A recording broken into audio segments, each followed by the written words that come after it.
இது பொறாமை எப்படி மெதுவா நம்ம தன்னம்பிக்கையையும் வாழ்க்கையையும் சிதைக்கிறது என்பதை உணர்த்தும். முடிவில் அது மனசுக்குள் நீண்ட நேரம் இருக்கும். 2 விதைகள், பொறாமை மற்றும் தன்னம்பிக்கையின் கதை. ஒரு கிராமம். அந்த கிராமத்தில் ஒரு வயதான தோட்டக்காரர் இருந்தார், ராமையா. அவருடைய தோட்டம் மிகவும் அழகானது. அதில் பல மரங்கள், மலர்கள், பழங்கள். ஆனா அந்த தோட்டத்தில் ஒரு சிறிய ரகசியம் இருந்தது. அவர் 2 விதைகளை ஒரே நாளில் நட்டார். முதல் விதை அமைதியான நம்பிக்கை. முதல் விதை மண்ணுக்குள் அமைதியாக இருந்தது. அது எதையும் கேட்கவில்லை, அது எதையும் ஒப்பிடவில்லை. அது தினமும் சூரிய ஒளியையும் மழையையும் ஏற்றுக்கொண்டது. அது மெதுவாக வளர ஆரம்பித்தது. 2ஆம் விதை ஒப்பீட்டின் ஆரம்பம். 2வது விதை அது மண்ணுக்குள் இருந்தபடியே கேட்டது. அந்த விதை என்ன செய்கிறது? அது என்னை விட வேகமாக வளருமா? ஒரு நாள் அது உணர்ந்தது. முதல் விதை கொஞ்சம் மேலே வந்துவிட்டது. அதன் உள்ளே ஒரு சிறிய உணர்வு. ஏன் அது நான் இல்ல?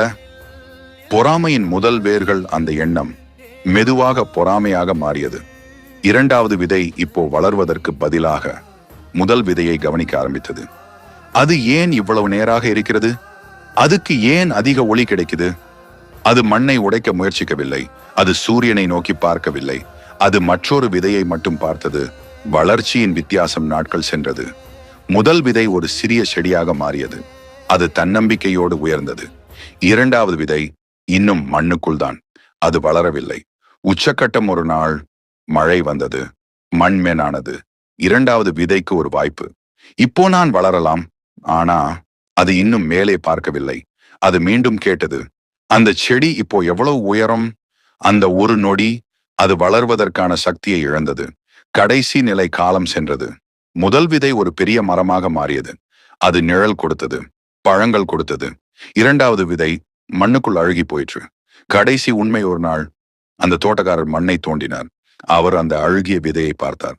அவர் மெதுவாக சொன்னார், இது வளர முடியாத விதை இல்லை, இது வளர தேர்ந்தெடுக்காத விதை. ஆழமான உளவியல் உண்மை. பொறாமை நம்மை மற்றவரை போல ஆக்காது.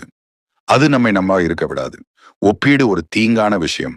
அது வளர்ச்சியை நிறுத்தும், அது கவனத்தை திருடும், அது தன்னம்பிக்கையை மெதுவாக அழிக்கும். நீ மேலே பார்க்க வேண்டிய இடத்துல மற்றவரை பார்க்க ஆரம்பித்தவுடனே நீ வளர்வதை நிறுத்துகிறாய். மனசை நசுக்கும் கடைசி வரி, அந்த விதை வளரவில்லை. ஏனெனில் அதற்கு மழை கிடைக்கவில்லை அல்ல, ஒளி கிடைக்கவில்லை அல்ல, அது தனது வாழ்க்கையை வாழவில்லை. அது மற்றொரு விதையின் வாழ்க்கையை பார்த்து கொண்டே தன்னையே மண்ணுக்குள் புதைத்து கொண்டது. இது ஒரு நேரடியான ஆழமான நீதி கதை பிளஸ் தன்னம்பிக்கை மெசேஜ்.